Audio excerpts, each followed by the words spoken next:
Ayun, so good day sa inyo guys. July 30, 2020, review po ulit tayo ng ating PSE stock trendings. Ayan, so medyo uneventful yung ating PSE market kasi wala pa pala yung announcement ni President Duterte regarding po sa type of lockdown na i-implement po sa Metro Manila. Ayan, so medyo nag-loss siya, negative 0.63%, bumalik ulit sa 5,928.45 naman. So mamayang gabi yata i-announce po yung final ruling kung ano po yung klase ng lockdown ang ibibigay naman sa Metro Manila. And then bukas, wala po tayong trading. So maraming tayong oras para mag-aral dito sa ating stock market. So ito po yung mga top trendings natin, si Merrimart, si Dito, Ace PH. Ayan, so medyo sumulak yung kanyang price. Si Certec, Nickel, Macro Asia, Jollibee, BLL, IDC at ang ating PSEI index. So bago tayo ulit magpatuloy guys, lagi pong pakibasa yung ating disclaimer. Okay, so as usual, doon sa mga bago nating kasama, please don't forget to subscribe dito sa ating Palabi Trader na YouTube channel, and then review mo po yung mga previous vlogs natin dito, halimbawa si A-REITs. Kung hindi mo pa napanood yung mga videos natin, so may part 1 saka part 2 tayo. Before and after, magkaroon siya ng prospectus naman. At doon sa mga bago talaga, i-browse nyo po itong channel kasi hanggang sa baba, marami po tayong nakalagay na dito kung anong section yung hanapin mo kung ikaw ay nag-aaral about sa trading or investing sa stock market. So, kung gusto mong magtanong, pwede mong tanungin ako dito sa aking Facebook account na Palabi Trader. So, follow mo na lang ako dito. Ganon din dito sa ating Facebook page naman. At kung news ang hanap mo is follow mo lang ako dito sa aking Twitter account na Palabi Trader para sa mga retweets po natin. So galing kay COL Financial, yung sinabi ko kanina, July 31, 2020, Friday is no trading day po, kaya siguro kaya ganyan po yung status ng ating market. Medyo tahimik muna siya at hindi siya masyadong gumalaw ngayong araw na to. Pero may mga stocks dito na hindi naman lumipad pero umakyat po yung kanyang prices kagaya ni Ace PH kanina. So yung overall status ng ating market is still downtrend. So nasa loob pa rin tayo ng downtrending channel. So hindi pa rin maganda yung ating mga blue chips. Marami pa rin medyo pressured yung kanilang prices. Padaos-dos pa rin. So yung pinaka-support pa rin ng ating PSEI is dito sa bandang baba, around 5,800 level naman. So hindi pa rin maganda kasi makita mo naman wala pong momentum yung ating RSI, padaos-dos po yung kanyang direction at sumasabay yung ating MACD at yung ating mga price action naman para sa ating mga blue chip. So pagdating sa foreign buying, selling pa rin tayo ngayong araw na to, negative 563.91%. So hindi pa rin maganda yung ating market. Kaya po, or rather, wala pang masyadong foreigners na bumibili, lahat po palabas. Kaya po hindi po makaangat yung ating market. Siguro nag-aantay pa din sila kung ano yung final decision ni President Duterte sa Metro Manila naman. So meron tayong isang nabasang news galing kay Senator Angara. So ang sabi niya, galing kay Inquirer.net, Angara warns collapse of economy if NCR reverts back to MECQ. Ayan. So basahin niyo po itong article na to na ginawa ni Inquirer.net. So nagbabala yung isang senator po natin sa pagbabalik po ng MECQ ng Metro Manila natin. Okay? So yun yung issue dito sa ating Philippine market. Wala masyadong nangyari kasi wala pa pong news. And then pagdating dito sa foreign indices po natin. So worldwide, pabagsak na naman si Dow Futures. Pero kahapon, makita mo yung galaw po ng kanilang market is green na green naman po sila. Pero sa ngayon, mukhang magko-correct muna sila. So, and then makita mo dito yung futures po ng Europe is lahat po is pabagsak sa ngayon. So hindi po maganda yung kanilang market. Pero pagdating dito sa bandang Asia, maliban dito sa may Hong Kong saka China, halos green naman po lahat yung ating mga indices naman. So tayo lang yata yung talagang napag-iiwanan dito sa bandang Asia. Okay? So punta tayo dito sa ating mga stocks. So unahin natin si Merrimart. So medyo maganda yung bounce move nitong si Merrimart. Nag-gain siya ng 3.47%. So mukhang tama nga, breakout na yung nangyari dito sa kanya nung nakaraan. Dito sa candle natin na to last yesterday. At tinuloy niya ngayong araw na to. So laki na ng move na nitong si Merrimart.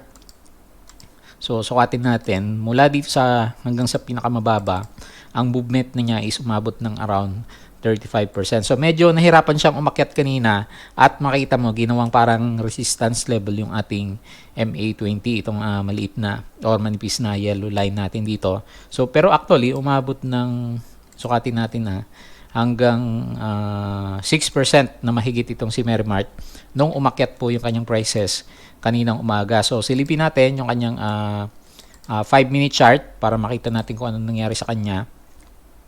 So, initially, pagkabukas, nagkaroon siya ng bullish flag or bullish candle formation, pero nagkaroon siya ng konting shakeout, and then bumalik siya ulit after magkaroon ng konting paglaglag dun sa mga kasama natin. So, siguro yung mga medyo weak holders tinanggal muna, and then saka binomba yung kanyang mga prices naman. So, medyo nag-stabilize na siya around 11.05. So, hindi na masyadong umakyat yung kanyang prices at nag-close nga siya ng 2.68 pesos. So, kung dito sa day chart tayo titingin sa kanya, so based sa pinag-usapan natin kahapon, mukhang maganda po yung galaw nitong si Merrimart natin. So, tuloy-tuloy po yung pag-angat ng kanyang price. So, ibalik natin yung ating Fibonacci retracement sa kanya para makita ulit natin yung mga levels na pinag-uusapan natin. So, ayan. So, based sa discussion natin kahapon, nauna nga nag-resistance niya itong MA20. Although nag-expect tayo na medyo malakas siya ngayong araw na to kasi medyo malaki yung volume na pumasok naman sa kanya at talaga ang dami pong nag-trade dito kay Merrimart natin. So sa ngayon, yung pinag-usapan pa rin natin nung huli, in-expect natin bago magkaroon siya ng pagbagsak ng kanyang price or rather profit taking, meron pa siyang lalakbay na around 7.89%. So sana magkaroon siya ng volume ulit, makita mo dito sa bandang baba.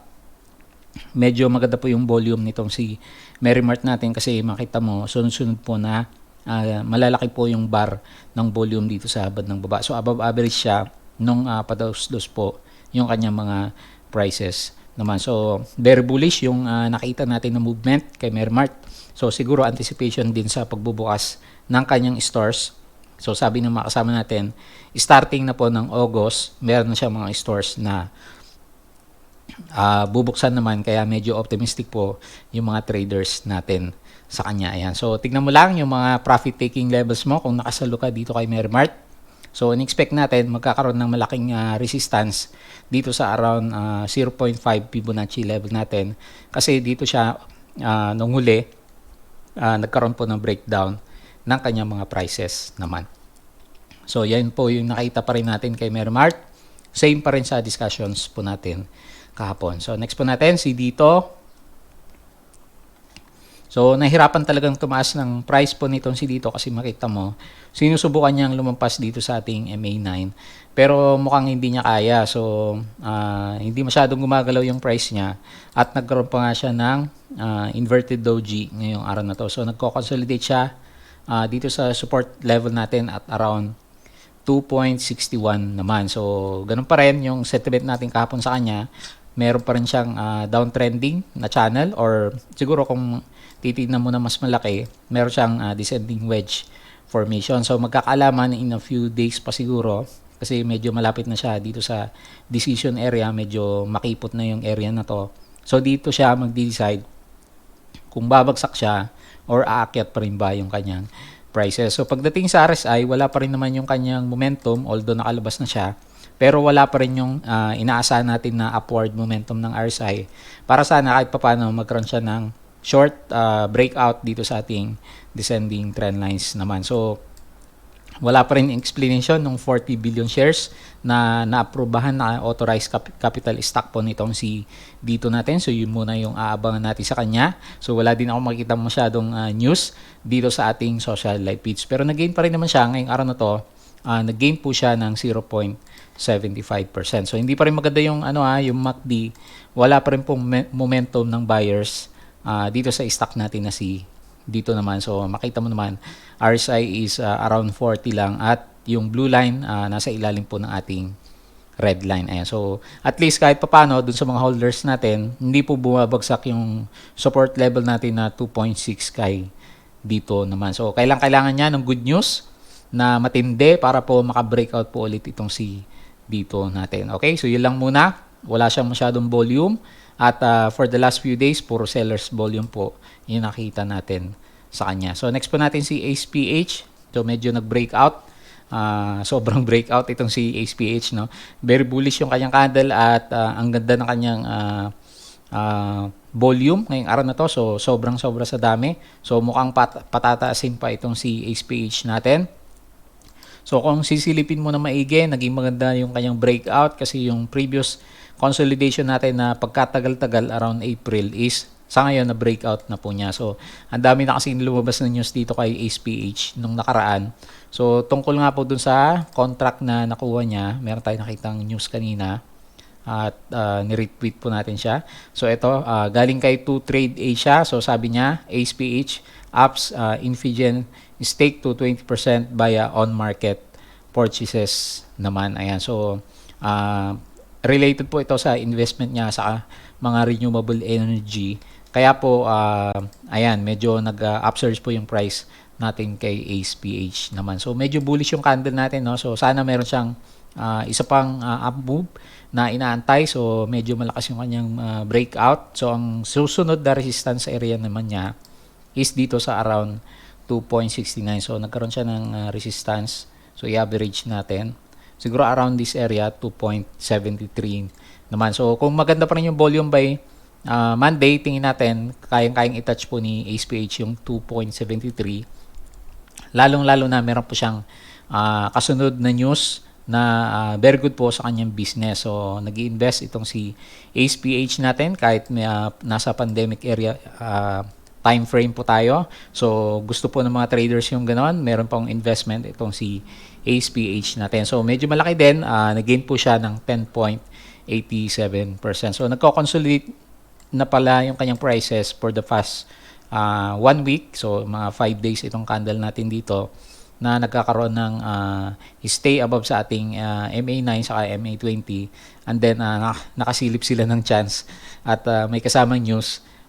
Pinataas na po yung prices nitong si ACE-PH natin. Ayan. So, maganda yung kanyang pinatutunguhan at yan po muna yung nakita natin na direction po niya. So, wala pa tayong pwedeng iguhit sa kanya na trendline kasi isang candle pa lang naman yung nakikita natin sa kanya naman. So, biglang nag-overshoot yung ating RSI. Malapit na po sa overbought signal at yung MACD is medyo bumuka na po yung kanyang direction naman. So, congratulations po kasi sa hinaba-haba ng hawak mo dito kay ACE-PH, medyo maganda yung upward move niya ngayong araw na ito. So, isa pang na-gain ngayong araw na to is itong si Certec. So, laki din, no?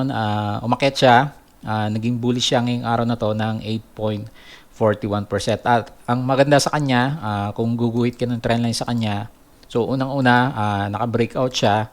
And then, pangalawa, dito, sumakay siya dito sa ating MA9 naman. So, ang susunod na pwedeng i-retest itong si Certec natin, so, nandito siya sa area nito, is dito naman sa box area natin na to. So, ito kasi yung pinaka-ano niya pinuntahan niya ngayong araw na to. So, ito yung susunod na area na papasukan po nitong si Certec naman natin. So, ito kasi medyo may consolidation. So, magiging resistance po itong area natin na ito sa kanya. So, maganda yung pagkakapulot siguro na makasama natin dito kasi nag-gain na siya ng ilang percent mula sa kanyang bottom area is halos 12% na po yung inakyat after magkaroon siya ng oversold signal naman. Ayan. So, meron siyang bullish engulfing candle and then nagkaroon siya ng doji dito sa area nito. So, medyo pinasok na po siya ng ating mga traders naman. And then, ibalik natin yung kanyang trading channel. Tignan natin kung meron siyang nabuo or rather nakapasok siya dito sa loob ng ating trading channel. So, kung sisilipin mo na maigi, kulang pa ng konti bago siya bumalik dito sa taas ng ating descending trend channel naman para dito kay Certec po natin. Ayan. So, pati yung lumang news dun sa kanyang business, nakita natin, pinopost po sa social live feeds ng Instagram. So, may pag-curve ng ating MACD at medyo may konting pagsilip po pataas yung ating RSI naman sa kanya. Pero yung volume, hindi siya ganun kalaki, no? So, average lang yung kanyang volume. So, madali na lang siguro siyang itulak talaga kasi naglabasan na po karamihan ng mga traders natin sa kanya. At tingin natin mga 3 weeks din na diretsyong padaos-dos po yung price nitong si Sir Tech natin. So tingin natin dito sa bounce ni Tech na to, ito yung tinatawag natin na technical bounce, di ba?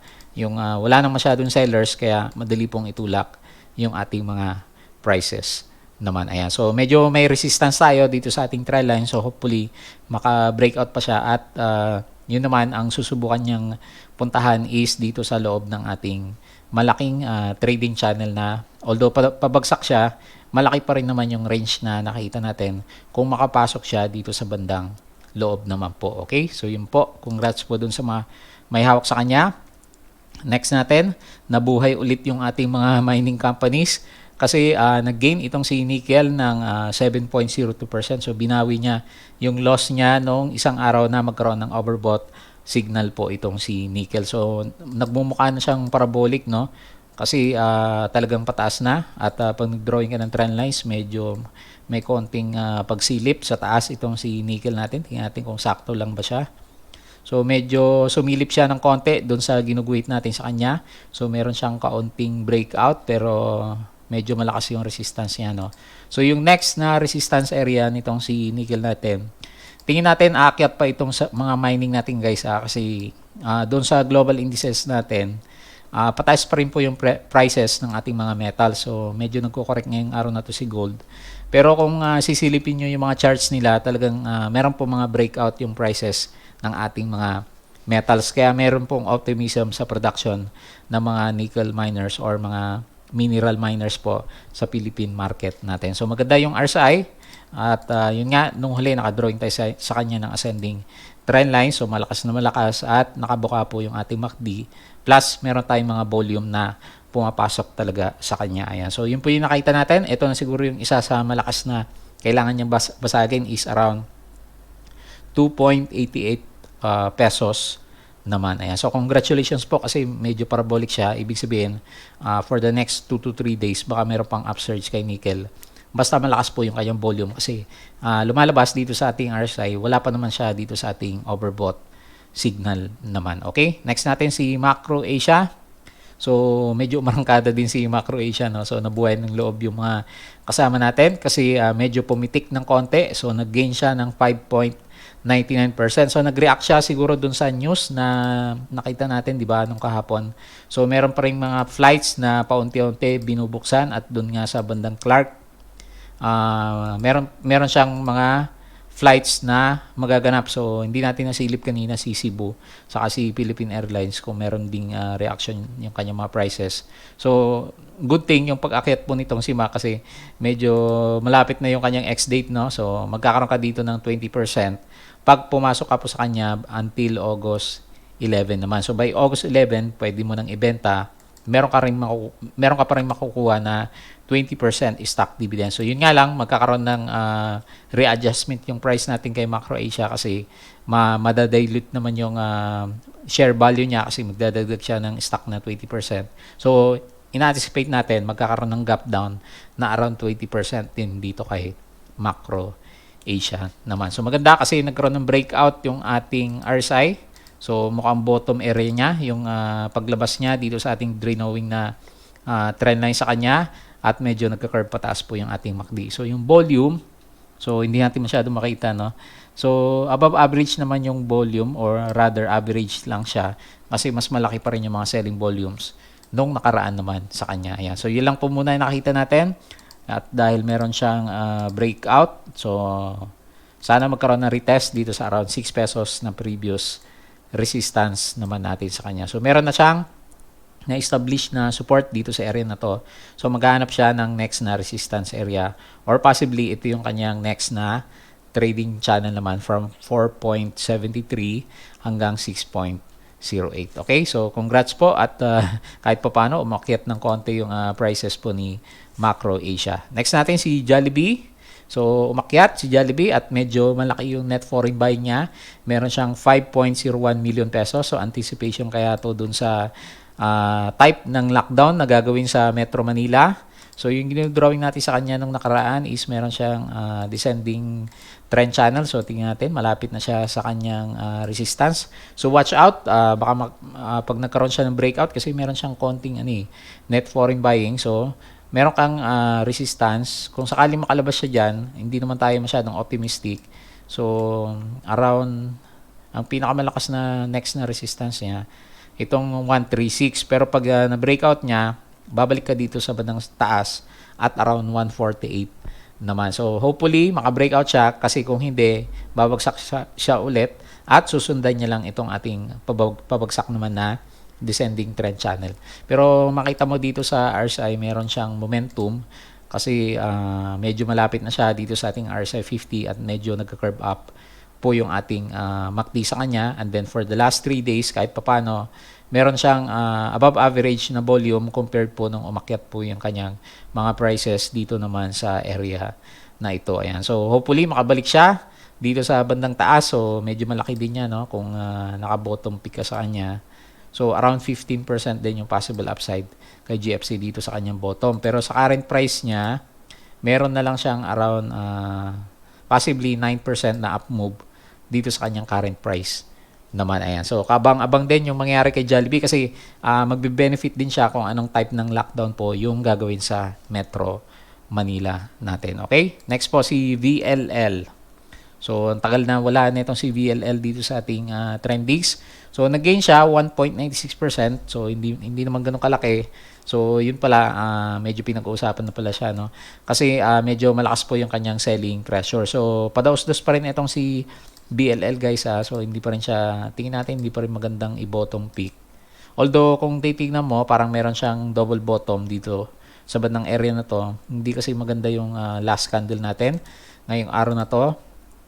So ang nasisilip natin is itong area na to, which is siguro ito yung isang pinaka-bottom niya kasi may bottom area, and then meron kang nag-coincide na support area dito na possible nagkaroon siya ng kaunting bounce, and then siguro magkakaroon din siya ng technical bounce or rally, pero meron siyang medyo malakas na resistance dito sa bandang taas. So kailangan ni BLL ng positive news.